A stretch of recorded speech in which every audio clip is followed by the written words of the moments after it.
నమస్తే, welcome to Leo. ప్రేక్షకులందరికీ కూడా ఆంగ్ల నూతన సంవత్సర శుభాకాంక్షలు. అయితే ఈ ఆంగ్ల నూతన సంవత్సరంలో మనకి తెలుగు సినిమా అంటూ డైరెక్ట్గా రాలేదు, కానీ ఉన్ని ముకుందన్ సినిమా అయితే వచ్చింది. అదే మార్కో. మొత్తానికి మార్కో శుభారంభం పలికిందా లేదా అనే అంశాలపై మనతో పాటు సీనియర్ జర్నలిస్ట్ హేమసుందర్ గారు ఉన్నారు. వారిని అడిగి తెలుసుకుందాం. సార్ నమస్తే. నమస్తే అండి. సార్, ఆంగ్ల నూతన సంవత్సర శుభాకాంక్షలు. థ్యాంక్ యూ అండి. Same to you. మన వీక్షకులు కూడా శుభాకాంక్షలు అండి. సార్, మనం చూసుకుంటే తెలుగులో సరైన సినిమా అయితే మనకి తెలుగులో రిలీజ్ కాలేదు. ఎందుకంటే న్యూ ఇయర్ని అందరూ వేడుకగా చేసుకుంటూ ఉంటారు. ఎందుకంటే మన తెలుగు సంవత్సరానికి సంబంధించి అయితే ఉగాది మనకి కొత్త సంవత్సరం కింద చూస్తుంటాం, కానీ సాధారణంగా అయితే తెలుగు సినిమా అయితే రాలేదు. సో ఈ ఉన్ని ముకుందన్ హీరోగా వచ్చినటువంటి ఒక మార్కో సినిమా ఎలా ఉంది? మొత్తానికి కొత్త సంవత్సరంలో మంచి ఆరంభం అయిందా లేదంటే ఏం చెప్తారు? ఉన్ని ముకుందన్ సినిమా, ఈ మార్కో అనేది మలయాళంలో అంత ముందే రిలీజ్ అయింది. కొంత గ్యాప్తో కొద్దిగా ముందే రిలీజ్ అయింది. అక్కడ బాగా మంచి వసూళ్ళు. దాన్ని అనువాదం చేసి రిలీజ్ చేశారు. అయితే ఫస్ట్ తారీఖే సినిమా రిలీజు. ప్రీమియర్ షోలు కూడా ఒక రోజు ముందు December 31 కూడా ప్రీమియర్ షోలు పడినాయి.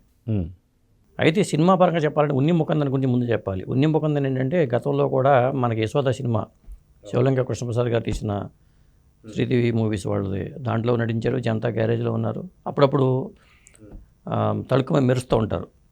ప్రధానంగా ఏంటంటే మన రెమ్యునరేషన్లో హీరోల రెమ్యునరేషన్ కొద్దిగా ఎక్కువ కాబట్టి ఉన్ని ముకుందన్ లాంటి మలయాళంలో స్టార్స్కి అంతంత రెమ్యునరేషన్ ఉండవు. అందుకోసం కూడా కొంతమంది తీసుకొస్తూ ఉంటారు. అతను హీరోగా అతను హైలైట్ చేసుకుంటూ ఒక మాస్ హీరోగా ప్రొజెక్ట్ చేస్తూ చేసిన సినిమాగా మనం ఈ మార్కో అని చెప్పాలి. ఒక విధంగా చెప్పాలంటే నాకు సినిమా చూస్తే ఏమనిపించిందంటే లూసిఫర్ గుర్తొచ్చింది. ఆ లూసిఫర్ పాత్ర ఎలాంటిదో ఇక్కడ మార్కో పాత్ర కూడా అలాంటిదే.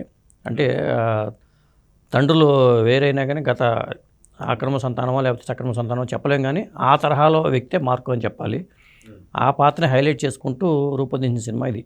అయితే సాధారణంగా ఉన్ని ముకుందన్ గురించి చెప్పుకోవాలంటే మొన్న కార్తీక మాసంలో కావచ్చు, అంతకుముందు కూడా కావచ్చు, అయ్యప్ప సినిమా ఏదైతే ఉందో మణికంఠ ద్వారా బాగా ఫేమస్ అయ్యాడని చెప్పుకోవాలి. ఆ సినిమా పాటలు కావచ్చు, తను దాంట్లో వేసినటువంటి యొక్క యాక్టింగ్ కావచ్చు, ఆ యొక్క క్యారెక్టర్ బాగా ఎలివేట్ అయింది. అయ్యప్ప మారువేషంలో వచ్చినట్టుగా మనం చూసాం. సో ఉన్ని ముకుందన్కు కూడా ఖచ్చితంగా తెలుగులో ఎంతవరకు తన్ని ఆదరిస్తున్నారంటే ఏం చెప్తారు? అతనికి తెలుగులో ఇప్పుడు ఈ సినిమాతో కొద్దిగా బ్రేక్ రావచ్చు అనిపిస్తుంది. మలయాళంలో ఖచ్చితంగా ఈ సినిమాతో బ్రేక్ వస్తుంది. ఎందుకంటే ఇప్పుడు దాకా పృథ్వీరాజ్ సుకుమారన్నో లేకపోతే మమ్ముట్టి, మోహన్ లాల్ వీళ్ళు వెళ్ళారు, కానీ ఆ పాత్ర మలిచిన తీరు చాలా పవర్ఫుల్ పాత్ర. మార్కో అనే పాత్ర తమ్ముడిని చంపేస్తే అతను ప్రతీకారం తీసుకోవడానికి వాళ్ళు మార్కో అతను దూరంగా వెళ్ళిపోతాడు. మామూలుగా ఇంకొక పెద్దన్న ఏంటి అంటే అతను దూరంగా పెట్టేస్తాడు. ఇతను పవర్ఫుల్ పాత్ర, ఇక్కడ ఉంటే చాలా ఇబ్బందులు అని చెప్పేసి అంత స్మగ్లింగ్ వ్యవహారాలే. తమ్ముడిని చంపేస్తే, గుడ్డివాడిని తమ్ముడిని చంపేస్తే మార్కో వచ్చి ప్రతీకారం తీసుకోవడమే కథాంశం.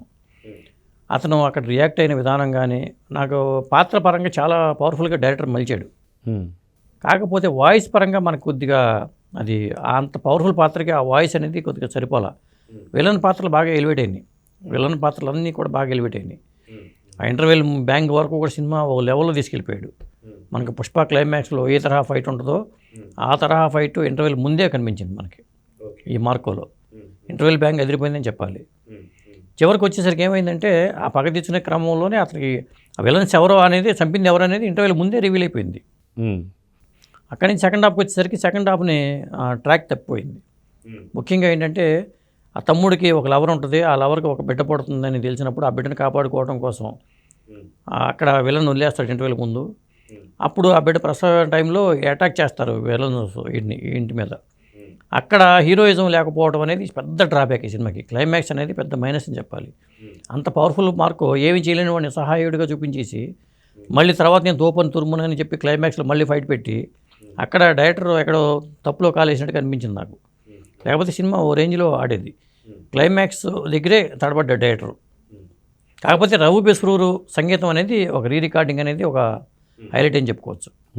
సో రికార్డింగ్ గురించి చెప్తున్నారు కాబట్టి పాటలు ఎలా ఉన్నాయి, బ్యాక్గ్రౌండ్ మ్యూజిక్ ఎలా ఉందంటే ఏం చెప్తారు? బ్యాక్గ్రౌండ్ మ్యూజిక్ చాలా బాగుంది. ఇప్పుడున్న తరహాలో ఏంటంటే నార్మల్ మ్యూజిక్తో ఎవరు ఎంజాయ్ చేయట్లేదు కాబట్టి ఆ తరహాలోనే మ్యూజిక్ ఇచ్చారు. పాటల పరంగా దీనికి చెప్పుకోవడానికి అవకాశం లేని సినిమా ఇది. పూర్తి మసాలా సినిమా, మొత్తం యాక్షన్తోనే నడిచిపోయే సినిమా ఇది. సినిమా అంతా ఫైట్స్ వాటి మీద నడుస్తుంది కాబట్టి ఇట్లాంటి సినిమాలు కోరుకునే వాళ్ళకి మాత్రం, అంటే యాక్షన్ సినిమాలు ప్రియులు ఉంటారు కొంతమంది, వాళ్ళకి ఎప్పుడు ఫైట్ వస్తుందా, ఎప్పుడు ఇది వస్తుందా, ఓ రేంజ్లో ఫైట్ ఎప్పుడు అనుకుంటారు కదా, ఆ రేంజ్లోనే ఫైట్స్ అన్నీ అదిరిపోయే ఫైట్స్ ఉంటాయి. ఎక్కడ తేడా కొట్టిందంటే ఇంటి మీద అటాక్ చేసినప్పుడు కనీసం తన వాళ్ళని కాపాడుకోలేని మార్కో ఎందుకు పనికి వస్తాడనే ప్రేక్షకులు ఆలోచన వచ్చింది. ఇప్పుడు తన ఫ్యామిలీ ఎమోషన్స్ తన వాళ్ళని అట్లా దాడి చేసి చంపేస్తుంటే బీభత్సం సృష్టిస్తున్న విలన్లో హీరో నిస్సహాయుడిగా ఉండిపోతాడు. అక్కడ అది పెద్ద మైనస్ సినిమాకి. ఆ తర్వాత మళ్ళీ వెళ్తాడు, నేను అక్కడికి వెళ్ళిపోయి వాళ్ళ డ్యాన్కి వెళ్ళిపోయి కొట్టేస్తాడు. అక్కడ మాత్రం డైరెక్టర్ ఎక్కడో తప్పులో కాలేసాడు. అదే ఒక పెద్ద మైనస్ అయింది సినిమాకి. లేకపోతే సినిమా మనకు శుభారంభం పలికేది ఫస్ట్ తారీఖునే. అయితే సాధారణంగా మనకి రవి బసూర్ అనగానే మనకి కేజీఎఫ్ గుర్తొస్తుంది. సో కేజీఎఫ్లో తగ్గ ఎలివేషన్స్, దాని తగ్గ మ్యూజిక్ ఉందని చెప్పి అనుకోవచ్చా దీంట్లో? ఖచ్చితంగా. ఎందుకంటే ఉనిముఖందం చాలా బాగా చేశాడు అతను 6 ప్యాక్ బాడీతో.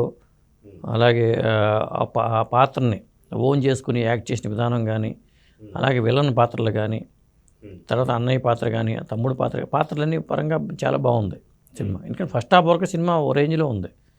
సెకండ్ హాఫ్కి వచ్చేసరికి ఇది అయింది, కానీ ఆ సంగీతం కూడా హైలైట్ అయిపోయేసరికి ఒక మంచి యాక్షన్ సినిమా చూసిన ఫీలింగ్ అయితే మనకు కలుగుతుంది. కాకపోతే క్లైమాక్స్ అనేది గాడి తప్పటం అనేది ఈ సినిమా పెద్ద డ్రాబ్యాక్. సో మొత్తానికి ఏదైతే మీరు చెప్పినట్టుగా ఫైనల్ క్లైమాక్స్లో కొంచెం దెబ్బతిన్నా మిగతా సినిమా మాత్రం బాగానే ఉందని చెప్పి అనుకోవచ్చా? ఖచ్చితంగా యాక్షన్ సన్నివేశాలు కోరుకునే ప్రేక్షకులకు మాత్రం ఖచ్చితంగా ఈ సినిమా నచ్చుతుంది. ఆ ఫైట్స్ కూడా అద్భుతంగా నచ్చుతాయి. ఇలాంటి సినిమాలు చూసిన తర్వాత నార్మల్ ఫైట్స్ ఎవరు పెట్టడానికి సాహసించరు సినిమాల్లో. ఎందుకంటే పుష్ప 2 క్లైమాక్స్ ఫైట్ కానీ, లేకపోతే ఈ సినిమాలో ఇంటర్వెల్ బ్యాంగ్లో వచ్చిన ఫైట్ కానీ, ఇవి చూసుకుంటే ఇప్పుడు మామూలు ఫైట్స్ చూస్తే జోక్గా అనిపిస్తుంది. ఒక అసాధారణంగా ఫైట్స్ క్రియేట్ చేయడం అనేది ఒక ప్యాషన్గా మారిందేమో అనిపిస్తుంది. బహుశా ముందు కూడా ఆ తరహా ఫైట్సే సినిమాల్లో ఉండే అవకాశం అయితే కనిపిస్తుందండి. ఓవరాల్గా ఈ సినిమా గురించి మీరు చెప్పాలంటే ఏం చెప్తారు? అంటే యాక్షన్ ప్రేక్షకుల కోసం తీసిన సినిమాగా చెప్పొచ్చండి, అంతే. సో ఈ సినిమాకి మీరు ఇచ్చే రేటింగ్? నేనైతే 5కి 2.5 ఇస్తా. క్లైమాక్స్ కానీ, క్లైమాక్స్ ప్రీ క్లైమాక్స్ సన్నివేశాలు కానీ బాగుండైతే ఈ సినిమాకి 3 కూడా ఇవ్వచ్చు. కాకపోతే 3 ఇవ్వలేను, 2.5తో నేను ఆపేస్తా. సో చూద్దాం సార్, ఈ సినిమాని అందరూ కూడా చూసి అలరించాలైతే కోరుకుందాం. నమస్తే. నమస్తే అండి.